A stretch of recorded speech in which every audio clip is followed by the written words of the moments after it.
Snáď každý z nás vie, že pri bolestiach chrbta je veľmi dôležitý stred tela.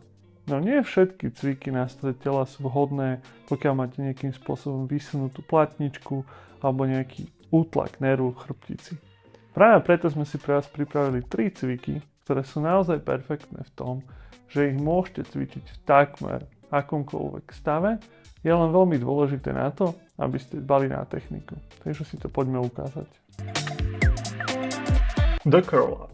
Je to asi najzákladnejší cvik, aký si viete predstaviť. Áno, klasická skrácovačka, ale nie je tak úplne klasická. Ako vidíte, Lidka má pokočenú jednu nohu a druhú vystretú a ruky sú naschvál pod krížovou oblasťou.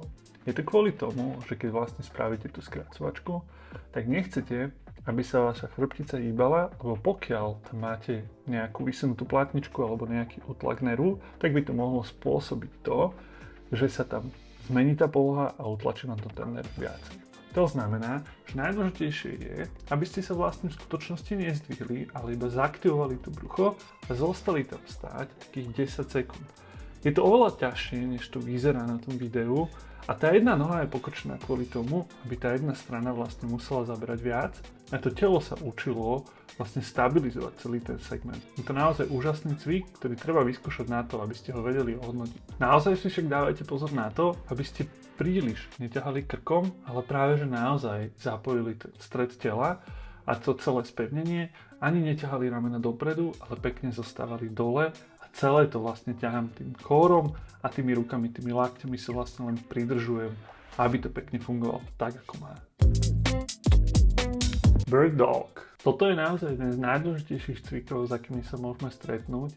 Má vás naučiť správne zaktivovať zadok, natiahnuť ako keby oblasť tej krížovej chrbtice a zároveň to celé držať v stabilizácii. Ale práve preto, že sa tam deje veľa vecí a ľudia, ktorí majú problémy s chrbtami, je ten cvik veľmi náročný odcvičiť správne, aj keď vyzerá na prvý pohľad veľmi jednoducho.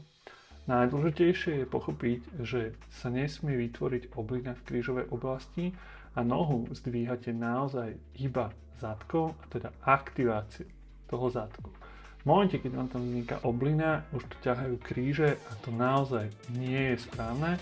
Ak máte problémy s platničkami, tak to môže dopadnúť veľmi zle. Takisto ruka sa zdvíha pekne vlastne z lopatky z ramena, ťahám aj nohu, aj ruku ako keby od seba, či mi to môže naťahovať ten krížový segment, ale nikdy sa nesmiem prehnúť. To je absolútne najdôležitejšie. Pokiaľ vám to robí problém robiť aj nohou aj rukou, samozrejme zo začiatku sa to dá robiť aj iba nohou, aby ste sa naučili, tak ako vidíte tu, správne aktivovať ten zadok, lebo to je na tomto najťažšie. Postupne vlastne môžete pridať aj ruku. Čo sa počtu opakovaní týka, odporúčam tak 10 na každú nohu a ruku, ale samozrejme platí pravidlo toho, že kvalita nad kvantitu, to znamená, že kľudne radšej 5, ako spraviť 10 zlých. Side plank. Bočný plank je extrémne dôležitý cvik, pretože z týchto troch ako jediný zaberá vlastne bočnú stranu tej brúšnej steny, ale čo je dôležitejšie, precvičuje sa pri ňom aj bedrá, lopatka a aj horné bedro, teda abdukcia bedra, ktorá je veľmi dôležitá, také vyrovnanie tých imbalancí, ktoré väčšinou vychádzajú práve z tých bedier. Čo je veľmi dôležité je, aby ste sa vytlačali pekne aj z tej ruky hore, aby tam vznikla ako keby taká oblina, mali stiahnutý zadok na tej spodnej nohe a hlavne, aby ste zostali vnútri v tom bedre. Je veľmi zlé, keď sa vlastne otvoríte dopredu, pretože namiesto toho, aby zaberal ten bok, vám vlastne začne zaberať presne ten spodný chrbát, ktorý nechcete, aby zaberal. Chcete, aby celé pekne držalo vlastne ten kórový mechanizmus. Častokrát sa stáva, že tá jedna strana je výrazne slabšia a v takýchto prípadoch je lepšie cvičiť len tu, ak je ten rozdiel moc veľký. Samozrejme, pokiaľ máte problém, tak kľudne môžete mať aj obidve nohy zo začiatku pokrčené a až postupne prejsť na túto variantu a potom ešte na tú ťažšiu, kedy budete aj na tej vystretej nohe. Ale vždy je dôležitejšia tá kvalita ako tá kvantita, alebo sa niekam hnať. Radšej to precvičte správne, ako sa snažiť si niečo dokazovať. Pamätajte, že len silný kór vám na odstránenie bolesti častokrát nepomôže.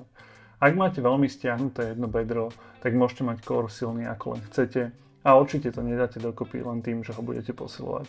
Práve naopak, vtedy sa musíte zamerať skôr na bedrá, alebo častokrát môže byť problém v nejakej klembe na nohe, alebo v celkovom držaní v hrudi, v stiahnutých pektorál, kľudne sa to môže prenášať. Určite budeme natáčať aj ďalšie videá, kde to budeme rozoberať, čiže ak sa vám dnešné video páčilo, tak nám určite dajte like a follow, aby ste nepremeškali ďalšie podobné.